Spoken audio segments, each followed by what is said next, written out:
A África tem sido um palco de conflitos ao longo do último século.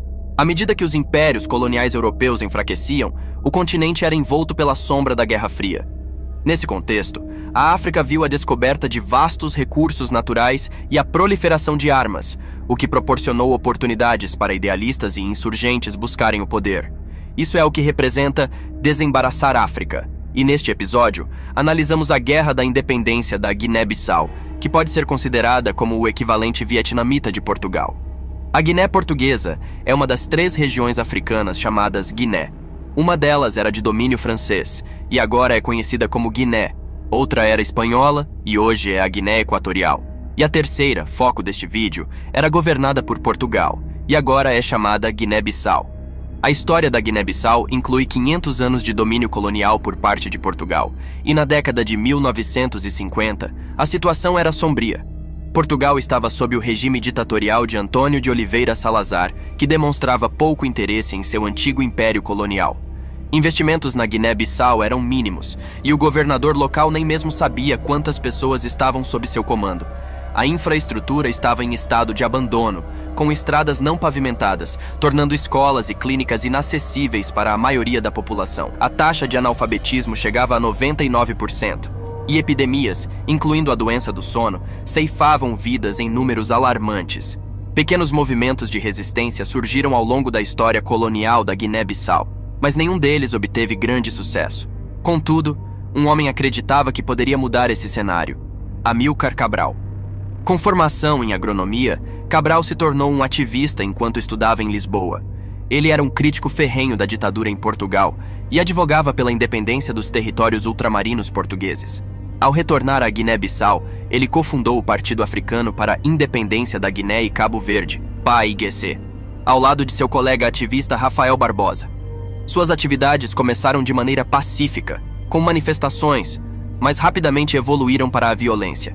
Em 3 de agosto de 1959, os estivadores do porto de Bissau decidiram fazer uma greve devido às remunerações insuficientes que não possibilitavam o sustento de suas famílias. A empresa portuguesa, que era dona das docas, se recusou a negociar com eles. A situação ficou tensa e a polícia foi chamada, pronta para usar a força. Quando os trabalhadores se recusaram a retomar o trabalho, a polícia lançou granadas e abriu fogo. Os grevistas se dispersaram, alguns se jogaram na água em uma tentativa desesperada de escapar, mas foram baleados enquanto tentavam nadar para longe. Entre 25 e 50 trabalhadores perderam a vida no local, e muitos outros ficaram gravemente feridos. Esse trágico episódio ficou conhecido como o Holocausto de Pidiguite, evidenciando que os portugueses estavam dispostos a usar a força contra pessoas desarmadas para manter seu controle. O Holocausto deixou claro para toda a Guiné-Bissau que os portugueses não tinham tolerância para dissidências e estavam dispostos a atacar pessoas desarmadas para manter o controle. Em 1960, o PAIGC mudou sua base para Conakry, a capital da vizinha Guiné, onde Amílcar Cabral reuniu e preparou suas forças. O PAIGC estabeleceu um pacto com grupos que buscavam a independência de Angola, Moçambique e São Tomé e Príncipe, todas colônias portuguesas como a Guiné-Bissau. Juntos, eles fundaram a Conferência das Organizações Nacionalistas das Colônias Portuguesas, CON-ECP, para promover seus interesses globalmente. Cabral também declarou o PAIGC como uma organização marxista, ganhando apoio considerável do bloco comunista. A guerra teve início em janeiro de 1963, quando guerrilheiros do PAIGC atacaram uma guarnição portuguesa em Tite, seguido por ataques a outras cidades do sul da Guiné-Bissau com presença militar portuguesa. Os colonos tentaram retaliar, mas enfrentaram dificuldades devido à geografia favorável para a guerrilha na Guiné-Bissau, com selvas densas, rios profundos e uma população dispersa que facilitaram a evasão dos combatentes do PAIGC antes que os portugueses pudessem trazer armas mais pesadas. Enquanto os combatentes do PAIGC dominavam a selva, os portugueses controlavam os céus e reagiam a ataques realizando campanhas de bombardeio contra aldeias suspeitas de abrigar inimigos, resultando na destruição de centenas de assentamentos e no deslocamento de 500 mil pessoas para a Guiné. Aqueles que buscavam vingança eram bem-vindos nas fileiras do PAIGC. No final de 1963, houve um aumento nos ataques liderados por Amílcar Cabral, que chegou ao ponto de declarar a independência das ilhas ao redor de Como, libertando-as do domínio colonial. Isso finalmente chamou a atenção do governo em Lisboa, que anteriormente não havia levado a sério o movimento de independência na Guiné-Bissau. O líder português Salazar autorizou o envio de um grande contingente de tropas, resultando em 35 mil soldados portugueses sendo mobilizados para o país. Em janeiro de 1964, foi lançada a Operação Tridente, com o objetivo de eliminar os rebeldes na região costeira sul da Guiné-Bissau, perto da atual Caito. Acreditava-se que Cabral tinha uma base importante nessa área, levando os portugueses a concentrarem seus esforços em destruí-la. Os fuzileiros navais desembarcaram na praia, estabelecendo posições estratégicas. Para enfraquecer os rebeldes, todos os produtos agrícolas da região foram destruídos, o gado foi abatido e as aldeias foram bombardeadas para evitar que fossem tomadas pelos insurgentes. Houve algumas escaramuças isoladas, e os rebeldes conseguiram abater um avião de combate T-6 texano com tiros de rifle. Mas, além disso, a situação permaneceu relativamente calma. Muitos soldados portugueses encontraram as condições de vida insuportáveis e estavam determinados apenas a esmagar os rebeldes e seguir em frente. Eles estavam enfrentando uma guerra convencional contra um inimigo não convencional.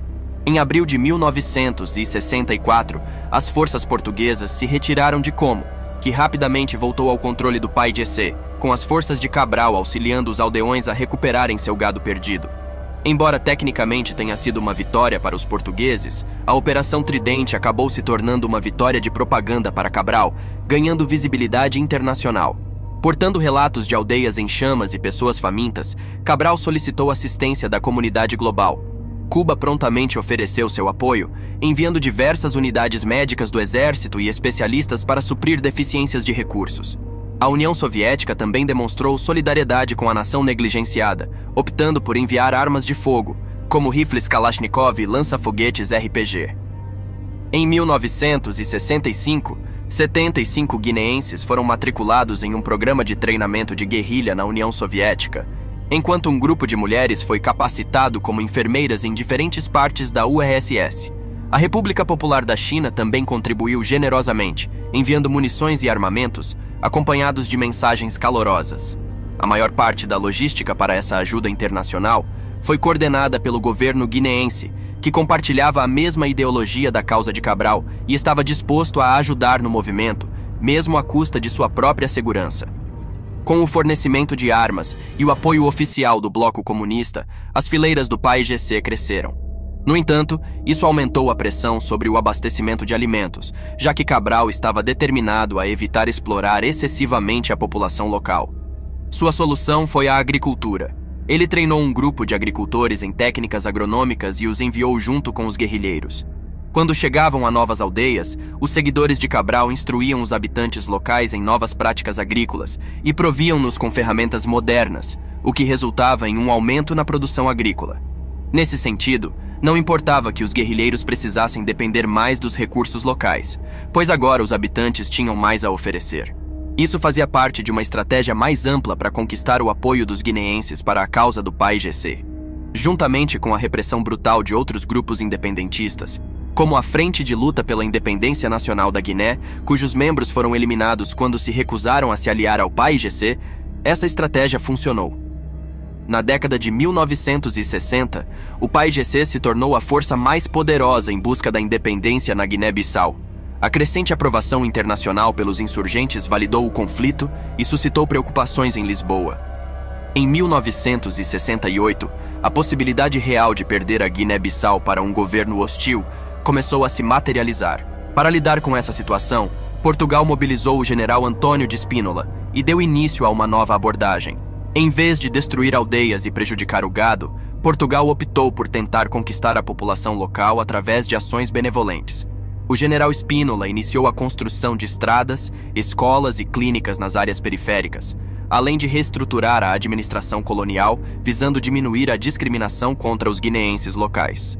Uma extensa campanha de recrutamento também foi lançada, permitindo que africanos ingressassem nas forças armadas coloniais, com alguns até se tornando oficiais, algo sem precedentes. A principal unidade composta por africanos eram os Comandos Africanos, uma força aparentemente legal liderada exclusivamente por oficiais negros. Os portugueses acreditavam que esses homens seriam excelentes combatentes na selva, mas eles não conseguiram igualar a determinação dos experientes e endurecidos combatentes do PAIGC. Os rebeldes consideravam os soldados coloniais africanos como bucha de canhão. A última alteração feita pelo general Spínola foi a modificação do plano de ataque de Portugal.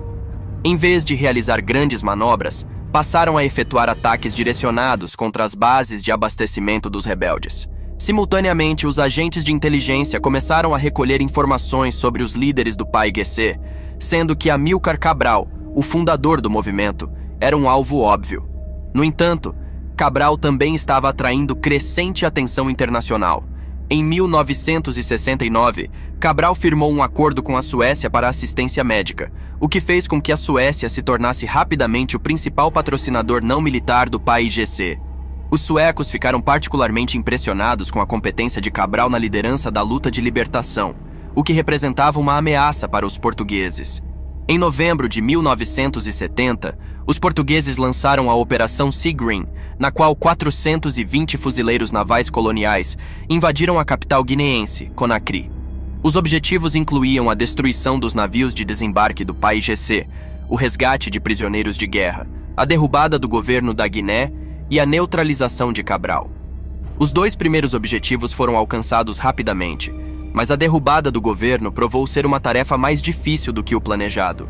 A maioria das autoridades guineenses conseguiu escapar, e Cabral estava na Europa durante a operação. Apesar disso, os portugueses consideraram a operação uma vitória e desistiram, talvez cientes do que estava por vir. Em 20 de janeiro de 1973, Cabral foi assassinado por um rival revolucionário, Inocêncio Cane, e outro membro do PAIGC. Ainda não está claro se o governo de Lisboa estava envolvido, mas essa possibilidade não pode ser descartada. Em resposta, os aliados do PAIGC intensificaram seus esforços, com os soviéticos fornecendo os rebeldes com os novos mísseis guiados por calor Estrela 2 montados no ombro, o que foi um ponto de viragem significativo. Em 1973, a atividade de guerrilha manteve os portugueses restritos às grandes cidades e bases fortificadas, embora seu poder aéreo ainda representasse uma ameaça considerável. Agora, os rebeldes tinham a capacidade de derrubar aeronaves sem se expor, o que efetivamente desabilitou a Força Aérea Colonial Portuguesa. Com seu poder aéreo neutralizado, os portugueses ficaram encurralados em suas bases. Em setembro, o PAIGC proclamou a independência da Guiné-Bissau, o que foi amplamente reconhecido internacionalmente. Lisboa prometeu continuar resistindo, mas o regime de Salazar foi deposto durante a Revolução dos Cravos antes que pudesse cumprir sua ameaça.